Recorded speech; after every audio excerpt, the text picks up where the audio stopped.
found my hat. We're here talking about captains once again. Big comeback week here. Calvin back on track, slamming it, and also kicking goals with captains as well. Let's go through my top 10 plus a couple of other guys I like and some guys I don't like this week as well. Jack Steele needs to be your number one captain option. Now he plays at 1:45 on Saturday. There are actually 3 games before him. So find a guy in that if you want to use Jack as your fallback option. Suns, number 2 easiest for midfields to score against. Jack has him under the roof where he is always good. Coming off a 130 last week, lowest score of 101 this year. The thing is, Carlton against the Suns, well, Hewitt had 115, Welsh had 95. But before that's the one I'm looking at. And that was when GWS had them. And Taranto, 126. Green and Cornelio, 114 each. Keep in mind, last year against the Suns, he had 136 and averaged 121 at Marvel last year. He got going last week with his 10 marks. I think he is the best pick of the bunch. Duke Miller, well, he was harassed a little bit by Hewitt last week. But last year against the Saints, he smashed them. Scores of 133 and 142. I think he will not be tagged this week like he has been in the last couple of weeks. He loves playing at Marvel. Last year there, he only played 5 times, averaged 130. So they are my number 1 and number 2 picks. Here are the other guys I like as well. Dunkley, just getting it done. 129, 132 are his last 2 scores. And 110 last year against North Melbourne.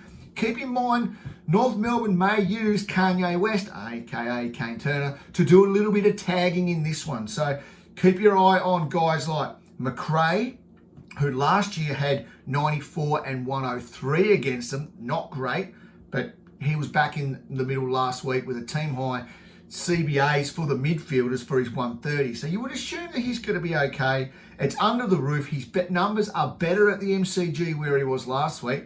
But as I said, him and Dunkley, I don't think they're going to get Kanye West, aka Kane Turner, but Dunkley's form alone should be great against them. Moving on to number 4, Ben Keys. Hey, tell me about Ben Keys. 3 times he's gone over 130 in his last 4 games. Averaged 108 last year. This should not be a surprise to us. And it isn't for this bloke here, the captain, because he dominates against Richmond. 129 last year. And just like McRae, he leads their team for CBAs. He had 26 last week. He's a genuine midfielder and should be considered for Paddy Cripps. Maybe. Max Gawn comes in at number 5. 140 last week. We've heard all about that. Dog hasn't shut up. The thing is, rucks, he'll be rucking against Flynn most likely. And the 2 people who have rucked against Flynn this year once was Nankervis for 85. And the other one was Hickey for 98. Very, very juicy matchups. And once again, back on the MCG Saturday night. Maybe Max has slipped a bit there at 5. But let's remember this. He's only had 1 good game. The other guys I like as well, Andy Bray, no tag coming from Essendon, so you would think that he should have a field day at Marvel where he's had 91 and 137 last year. Getting it done at the moment. How good's he? Who else are we looking at? Lockheed Neal. Now, this could be a great vice-captain option. Kicks off Thursday, 7:35. Just good numbers against Collingwood here, 120 and 103. Awesome record at the Gabba as well. His numbers have been lowered, but that's been because of tags. Collingwood will not have a tag, so he should be let off the hook. And then we'll look at number 8. Oh, this is a sneaky one. Well, I'm not going in any particular order, but Jared Lyons is an interesting one as well. So 139 and 142 are his last 2 scores against the Pies. Yeah, he started slow, but he's gone 100 and 122 in his last 2. So he's getting it done at the moment as well. I also like this guy, but hear me out. Mitch Duncan, I think, bounces back this week. So he had 10 marks last week for his score of 88. Last year against Hawthorn, as we know, Hawthorn, number 1 easiest for teams to score against at the moment. Okay, here's the stat. Right, last 3 weeks. Carlton, top 4 midfielders. Port, top 4 midfielders. And can't remember who the other one was. Don't matter. But the last 4 top scoring players from the last 3 teams the Hawks have played have averaged a massive 129. You would assume that Duncan, and even Guthrie, who has stunk it up. He had 153 on the Hawks last year. You would assume that they get going. Whew.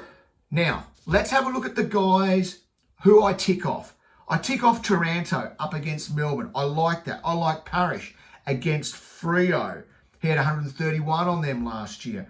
I'll tick off Jaden Short, who has averaged 125 in his last three, had 110 last year against Adelaide. I tick all them off. Little crosses against these guys. Grundy, I'm not convinced with, so his numbers against big Oscar McInerney are not good, and we're assuming Oscar comes back this week. So Oscar this year has been very good against his opponents, and last year against Grundy, he held Grundy to a 52. In round 22, Oscar doesn't play. Oh, no, sorry. Round 22, he played against Oscar and had 72. Round 3, he didn't play Oscar and he had 152. The thing is there, Oscar can be a little bit tricky for Brodie. However, it's a nice early vice-captain option you could be using. Petrarca is the other one. He's a big pink pig in the room that we really can't go with this week. The fact that he's been tagged to 77 and 83 in the last 2 weeks, and he will be tagged by Lockie Ash again, 100% guaranteed. The thing is, Ash went to Brayshaw last week. Brayshaw still got it done with 110. You would assume that Petrarca could not be tagged, but we've also thought that the last couple of weeks. So they are the ones, and of course, Tom Mitchell at the moment has a little cross next to him, just not getting it done. He's 103 last week, was his biggest score for the year, and if Mark O'Connor hangs around, it's going to be a little bit trickier for our friend, the pig. Good luck this week. What am I doing? Well, I am going to be rolling with my number 3 pick in Josh Dunkley into my number 1 pick, which will be Jack Steele. Good luck, legends.